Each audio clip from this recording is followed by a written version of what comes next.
Hello folks and welcome back. You may remember on the last video we ended it, I was about to sow the carrots. Well, as you can probably see, we've done it. There's 117 stations in there, each with 3 to 4 seeds in, and I've popped the environmesh straight on because I don't want to get hit by the carrot root fly. In this tank here I've also cleared that. There was quite a lot of carrots still in there, but I need to sort through them because one or two I noticed they've got a wooded core through the middle because they'd started to re-sprout again. Not to worry. Anyway, besides this, I've been busy in the greenhouse here. I'll just go and show you what we've been up to. And as if by magic, there we are, done. Really, I'm not too happy with the peppers the way they are. It's my own fault, I'm a bit annoyed with myself. These germinated very well and they're maturing into decent plants. But I got an attack of whitefly and I never noticed it really, and this lack of attention. The whitefly got hold of them and by the time I spotted it, the plants had suffered. Fortunately, the SB plant invigorator sorted them out, but even so, I've had to give them a good wash under the strong jet to wipe all the flies off. And them still looking a bit bedraggled. I'd like these to be in a bit better condition than they are, but hopefully they'll pick up.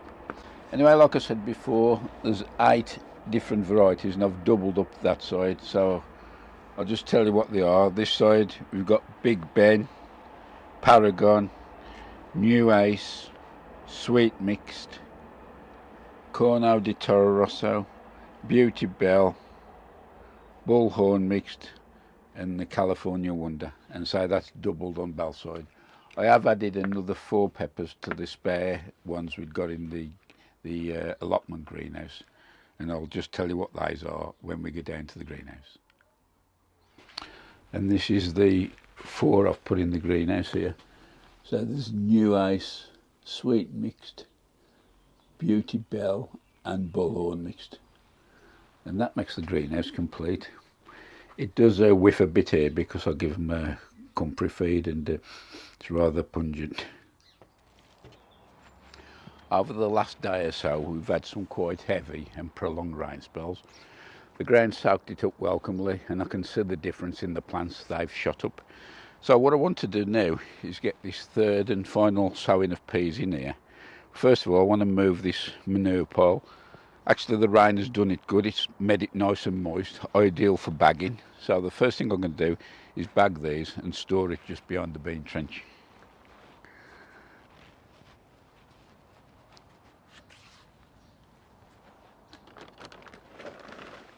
I've got 5 full bags and a little bag over there, that'll go into storage. I've left this out here because this area here I'm going to be planting the celery, so I'll dig that in and that'll add the extra humus and moisture for the warmer days. And so I've got the third and final sowings of the peas in.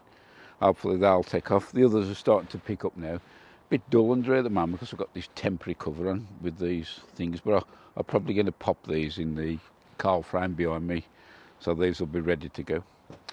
In the meantime, the straggler tomatoes where I got left over, I've got a bit of space over the yonder and I'm going to be putting them out there. I'll let you know what I've planted when I put them in. So I've selected 8, these are the best of what's left, and I've got 4 fairly tall ones at the back and the 4 cherry type at the front. I'll just talk you through what we've got. This one here is called Burlesque. That was donated by another plot holder. Apparently these grow quite a big tomato, and I think they're also blight resistant as well, so it'll be interesting to see how that goes. Next up we got a crimson plum. Next to that we have a rose crush, and bringing up this side we have the fandango. Just popping around the front here we have a sweet aperitif, sweet million, that needs tying up again by the look of it, a cocktail crush, and on this side is another one of the toddler. That's about it for the tomatoes. I don't think we're going to go short this year. We've got 12 there, 8 here and a load of cherries in there. The front part of here now, I think what I'm going to put in next to these is possibly the courgettes maybe, and I've also got some French beans. I'm not sure where they're going to go yet. Anyway, that's something for a bit later. I'm going to get a drink.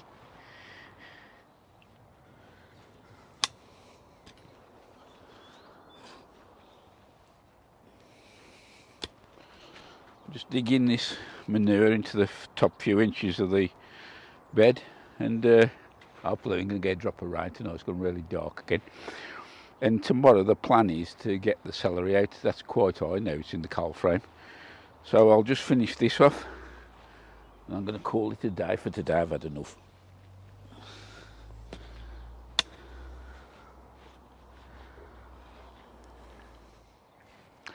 It's time to plant out the celery. These are lovely stocky plants, and this bed's prepped. I'll do 12 in the row, and I've just happened to have 36 plants here, so that's going to be 3 rows. Oh, let's crack on.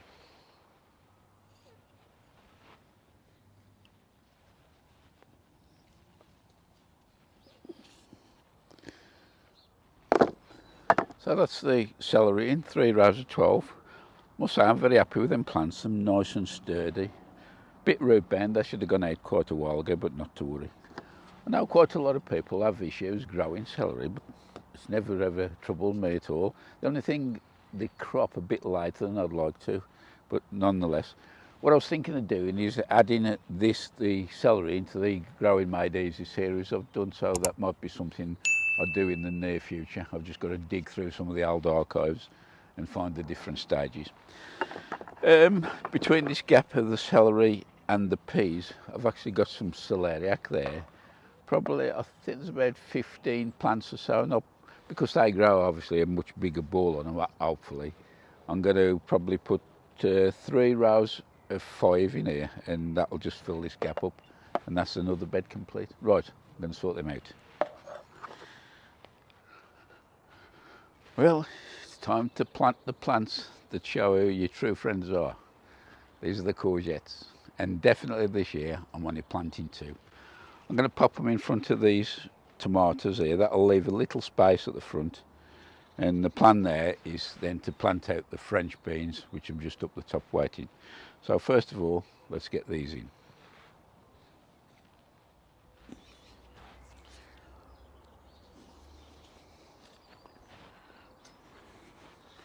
This is a variety called All Green Bush, and I've grown it for a couple of years, and boy does it crop well. Got a lovely root ball on. The hole's a bit too deep, but I'll put some soft soil in. Pop it in. Get a bit of a prod round.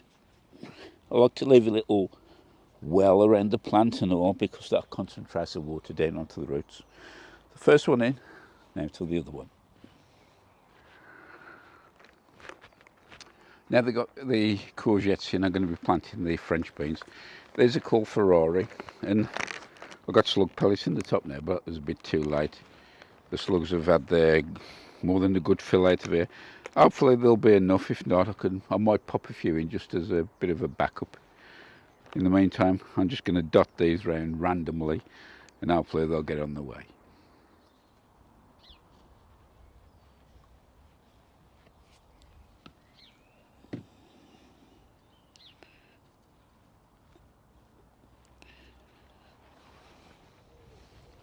So that's the French beans in. I think there's about 18 or 19 altogether. And if they stay alive, that should do me, I think, plenty enough. Hopefully the courgettes don't encroach and smother them, but keep me on them. I'm amazed how short time I've planted these tomatoes. They've actually picked up and started heading for the skies. Just shows you can't beat nature. Well, in the end I decided to fill the brassica bed up. I had a look in the coal frame, and there's still 1 or 2 plants that actually matured while they've been lying in there, being ignored. So I thought I'd put them out. I've got another 2 rows of cauliflower, and the last row in here is a mixture of kohlrabi. I think there's 8 plants in total. So that's the brassica bed done now. I've already done a little bit of weeding in here. I'm just going to flick the net across the other side, get the hoe in this side, and that's then put to bed. I mentioned a few clips ago, not sure if it was in this video or the previous one, that the gap created now between the celery and the peas, I was going to put celeriac. I've had a rethink about it, and what I'm going to do now is put 2, possibly 3 lines of Swede, and the variety is going to be Eleanor. So I'm just going to put them in a row, space them probably about 4 inches apart, and then see how they grow. I'll put 2 rows of Swede in here now. It says on the packet around about 6 to 9 inches apart, but I've sown them much closer than that. Hopefully they'll all germinate and I'll thin them out eventually. But I've just topped them off with the bit of vermiculite just to show where the rows are. So I'm having a look at this now. This here is a salad bed. I've started off with 3 rows of radish. Them are the usual French breakfast.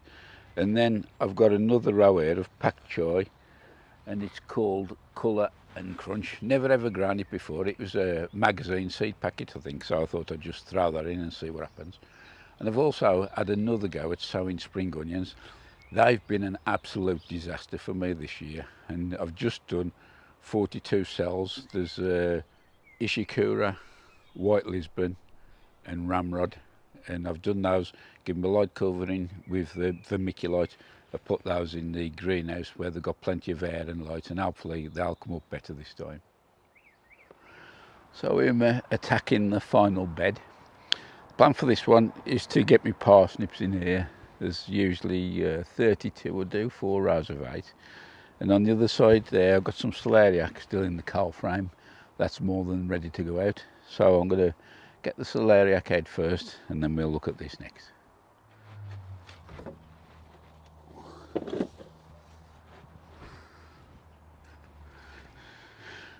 These are the plants. Actually, I've got a couple of rows of celery here, which was spare to what I put in the ground, but I've got 11 plants, so what I'll probably do is a row of 4, 3 and a 4, bit of football formation. I've marked the 4 holes out using the board as a spacer, and I'm just firming these in now. With Celeriac, once they get established, you're better off removing the bottom leaves to let the air get through to the stalks. You might notice now I've also put a piece of polycarb here, and that's to stop the potatoes from encroaching over. Although it's got this barrier netting, they get through it. And also we've got some parsnips which are going to go there and all, and I don't want them to block the light. So let's finish these in.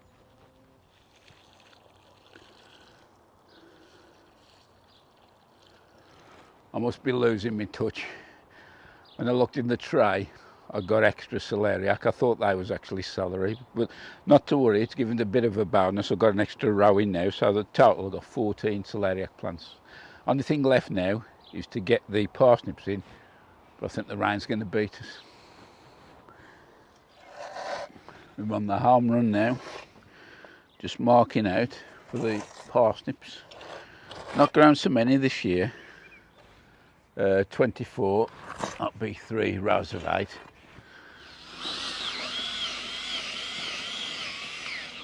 This is a soil auger that I'm using.